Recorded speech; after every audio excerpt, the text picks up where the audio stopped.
Faly hatrany miona aminao amin'ny alalan'izao vidéo manaraka izao indray.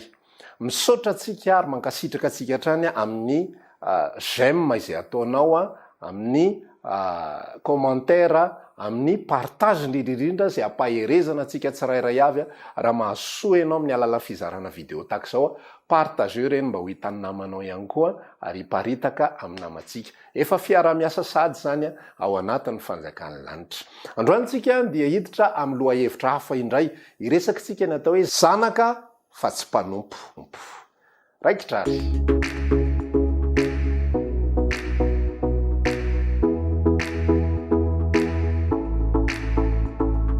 Eny ary, amaky ten'Andriamanitra ray isika no renantsika ny afatra androany. Galatiana 4:4, andininy 5 sy ny 7. Toy izao voasoratra aminaran'i Jesosy. Ary satria zanaka ianareo, dia ny rahan'Andriamanitra ho atao-potsika ny fanahiny zanany, miantso hoe Abaraio. Ka dia tsy mpanompo intsony ianao, fa zanaka. Ary raha zanaka, dia mpandova koa noho ny ataon'Andriamanitra. Ny tantara rehetra taty amin'ny testamenta taloha, tantaran'ny zanak'Israely, dia efa azoko ilazana aminao sahady fa ny zanak'Israely no atao hoe mpanompo. Fa iny taloha dia tsy misy olombelona. Eny fa na dia olom-boafidy ary ny Israely dia tsy niantso an'Andriamanitra ho ray. Ireo no atao hoe mpanompo. Nomeny ny lalàna. Io lalàna io lava be 300 ny isany. Nomeny zany lalàna zany. Ary zao no afatr'Andriamanitra rehefa vita ny fanomezana ny lalàna. Raha tsy manao anaraka an'izay rehetra nandidiko anao anio ianao, dia ho tonga aminao soa aminao zao ozona rehetrarehetra zao, voaozona ianao any an-tsaha, voaozona ianao an-tenana, voaozona nateraky ny kibonao, voaozona ny taninao, voaozona zay rehetrarehetra. Zay le sazy raha tsy manao arak'izay nandidin'ny tompony. Zay le relation, zay le fifandraisana tompo sy mpanompo. Raha ohatra kosa manao arak'izay teneniny dia zao ndray ny ambarany amin'ny Deutéronomia 4:20 manomboka amin'ny 1:1. Raha miainy sy mankatoy zay rehetra nididiko anao anio kosa ianao ka manaraka azy araky ny tompoko noho izy, dia ho asandratry Jehovah ambony ny firenena rehetra ianao, ary ho tonga aminao sy ho aminao zao fitahiana rehetra. Ho tahina ianao any an-tanàna, tahina ianao any an-tsaha, ho tahina ny ateraky ny kibonao, ho tahina ny biby fiompinao, ny vilia fanaova-mofonao, ny aronao sy ny sisa rehetra. Zany hoe fifandraisan'ny tompo sy ny mpanompo dia fifandraisana asaina manao zavatra baikona. Rehefa tsy manao araky ny baiko voasazy, rehefa manao araky ny baiko mahazo valisoa sy valim-pity. Zay ny atao hoe mpanompo aloha. Rehefa tonga Jesosy Kristy tompo, dia zao ny zavatra goavana be izay novain'Andriamanitra. Misy le fomba fanompona mihitsy no novain'Andriamanitra, satria le mpanompo iny dia zanaka amin'izay manomboka eo. Tsisy olombelona zanak'Andriamanitra zany. Tsisy olombelona afaka miteny an'izany. Ny anjely raha tsy zanak'Andriamanitra, fa ny mahazanak'Andriamanitra dia zao no nambaran'le teny vakitsika teo tao amin'ny Galatiana 4:4, andininy 5. Nampidin'Andriamanitra ozy izy tao anatintsika ny fanahiny zanaka, izay nahatonga antsika ho zanaka natsangana sy hiantsoantsika hoe Abaraio. Ny mahazanaka ny olona anankiray zany dia ny fanahiny Jesosy, na ny fanahin'Andriamanitra mitovy foana zany fa tsy adika hevitra be, tafiditra ao anatintsika. Ny atao hoe zanaka zany dia izay manana ny zanaka. Azinao ve zany? Ny atao hoe zanaka dia izay manana ny zanaka. Rehefa tsy hanananao le zanak'Andriamanitra ao anatinao, dia tsy zanaka ianao. Fa tsy tenitenenina fotsiny le izy. Rehefa hanananao kosa le zanak'Andriamanitra, dia zanaka ianao. Ny Israely zao tsy nanana ny Jesosy. Tsisy an'izany Jesosy zany tao anatiny ireo fa manompo fotsiny e. Zao amin'izay ary ny zavatra izay hitaritan'ny tompo antsika amin'ity andro anio ity. Hoy le fanambarana hoe tsy mpanompo intsony isika fa zanaka amin'izay. Tsy mpanompo intsony fa zanaka. Zay no fampizarantsika androany. Fantatrao ny antony. Ny antony dia satria zao, na dia nomena n'izay position zay ary tsika hoe zanaka. Position le mazanaka, ny fanompona dia mitohy foana. Dika le hoe fanompona dia miasa manompo, fa ny position anao zanaka. Ny zavatra zay lazaiko aminao zao dia zao hoe ao anatin'ny tokantrano zao ohatra samy manasa vilia, samy mampiritrano, na ny renim-pianakaviana na ny mpanampy. Fa zao ny position tsy mitovy. Ny toerana eo anivon'le tokantrano tsy mitovy. ny anankiray renim-pianakaviana ny anankiray mpanampy na de samy mitovy ary ny asa taony. Zay nitenenako anao hoe any anatin'ny raha le mahazanaka fa tsy eny am'le zavatra atao sy ny tsy atao. Zao ary fandeha an'le izy rehefa nanompo an'Andriamanitra tsika de misy zavatra be dehibe mbola tafapetraka any anatintsika any, misy fomba fanompona taloha be dehibe any anatintsika any zay tsy fanomezantsiny satria misy fivoarana ny fanompona an'Andriamanitra. De ny akamaroam-potoana manana fomba fanompontsika izay mitovy, zay tsy niova fa mitovy amin'ny taloha ihany. Tamin'ny andro zanak'Israely de ny relation ozytsika ny fifandraisana eo amin'ilay tompo sy ny mpanompo de zao asaina manao zavatra izy de mena valisoa.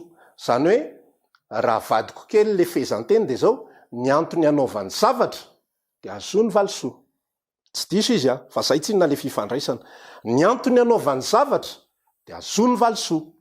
Ny antony ankatoavany an'ireo didy amandalana be dehibe ireo izay sarotra sy mavesatra de satria napana tenaina izy, fa raha mankatoa an'ireo izy de azo valisoa sy valipiti. Io testamenta taloha ray manontolo io de mitovy am'izay daholo, tsy mijanona ny boky lalàn'ny Mosesy ihany fa ny fifandraisana rehetrarehetra mihitsy amin'iny testamenta taloha iny, ankoatrany tamin'ny androny Saedena, tany mantsy zanak'Andriamanitra kory Adama, fa vao nivoaka Saedena de mitovy daholo ny lalao sy ny fomba fifandraisana rehetra, fifandraisana tompo sy mpanompo. Ohatra am'izany zao nomeko anao bokin'ny Job 4:20 zao ny fanambaran'ny tenin'Andriamanitra: mifankazara mitsitoa ianao de hiadana, zany ny avoin'ny soa aminao.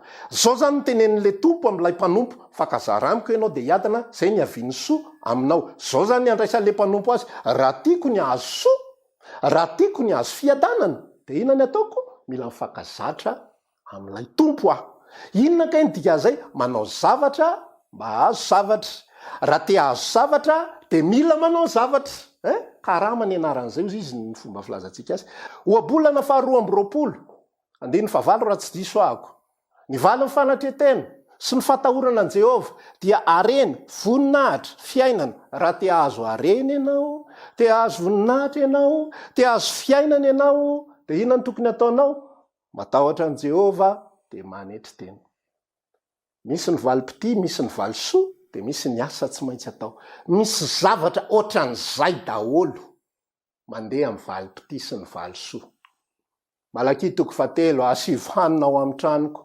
Ho hitanareo fa hosokafako anareo ny lanitra trano fitehirizan-tsoa, androtsahako anareo fitahina manana ambiampy, masoa anareo sy ny zanakareo sy ny sisa rehetrarehetra. Misy zavatra saina atao de misy valipiti azo. Zay ny fifandraisan'ny tompo sy ny mpanompo. Rehefa miditra atao anatintsika kosa lay zanak'Andriamanitra, lay fanahy izay iantsoantsika hoe abaray, de tsy mpanompo intsony isika. Ny dikan'izany hoe tsy mpanompo intsony zany de zao tsy miasa mba azo zavatra, tsy manao zavatra mba hazona an'ity, ary tsy hoe manao an'ity satria matahotra ny idiran-doza, toe-po sy toe-tsaina mpanompo izany. Zao ny ambaran'ny Romanina 12:2, miovà amin'ny fanavozana ny saina, amantaranareo ny sitrapon'Andriamanitra de zay tsara ankasitrahana ary marina. Mila miova fisainana am'izay le olona nateraka indray, fa tsy mitovy amin'ny mpanompo intsony. Tsy mpanompo intsony isika ka miasa satria matahotra ny idiran-doza, na miasa satria te ahazo zavatra. Ny fifandraisantsika amin'Andriamanitra rehefa nateraka indray marina sika, averiko foana, de fifandraisan'ny zanaka sy ny ray. Ary ny fifandraisan'ny zanaka sy ny ray zany de tsisy resaka zavatra ohatran'izany hoe miandry karama, miandry tambo sy sisa rehetrarehetra. Raha ianareo zao anatin'ny tokantrano manana fiara ohatra, de mila karamaina ve ny zanakao anadio an'io fiara io? Mila tambatambazana, nalasa sao ny fiara? Le ankizy lehibe ny resako, zazakely mantsy ny fisaina zazakely hafa mihitsiny, fa le ankizy lehibe mananjanaka ianao ohatra 5 taona, sasao ny fiara. Fa rehefa sasansy ny fiara, ataoko an'izao se, ataoko an'izao se. Misy fifandraisana tsy mety ao. Na ny vadinao ve raha karakarainao tsara neny ny sakafo tena meko volony eny rehefa vita ny sakafo. Tsy mandeha am'lony za fifandraisana zany fa ny fifandraisan'ny olona ao atokantrano de tsy miasa azo zavatra, fa miasa satria anazy io. Tahak'izay ihany koa tsika rehefa tafiditra ao amin'ny fanjakan'ny lanitra, lasa tsy fanjakan'Andriamanitra irery intsony io, fa lasa fanjakatsika.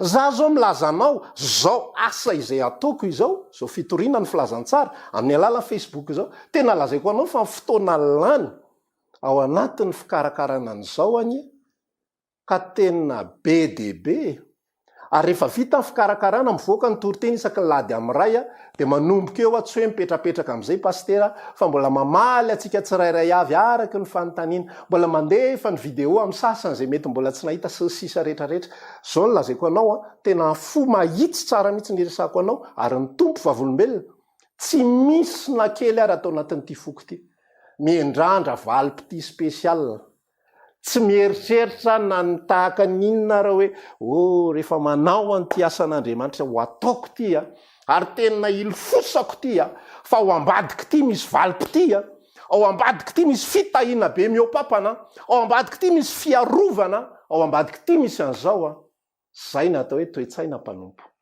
misy tanjona ao anaty ao misy fiandrasana karama ao anaty ao misy fiandrasana valisoa ho avy farany taona zao miandrandra 13e mois tsy mila an'izany satria maninona mikarakara ny fanjakana zay iombonako amin'ny Kristy tsy fanjakan'ny Kristy irery io satria zay ny fanambarale tenin'Andriamanitra ao am-bokin'ny Romanina 7:7 hozy izy ny tenin'Andriamanitra hoe isika dia mpandovan'Andriamanitra ary prailova amin'ny Jesosy Kristy inona ka indikazany prailova zay anazy dia anahy ny fanjakany dia fanjakako ka raha miasa tahaka izao dia miasa ho an'ny fanjakana izay iombonako iaraha-manana amin'ny Kristy tsy mila karama tsy mila valipiti manokana satria maninona zavatra iaraha-manana le izy fanjakana iaraha-manana le izy zany miodina ao anatin'ny foko ao rehefa natsona ho zanakitsika dia maneke an'izay toeran'izay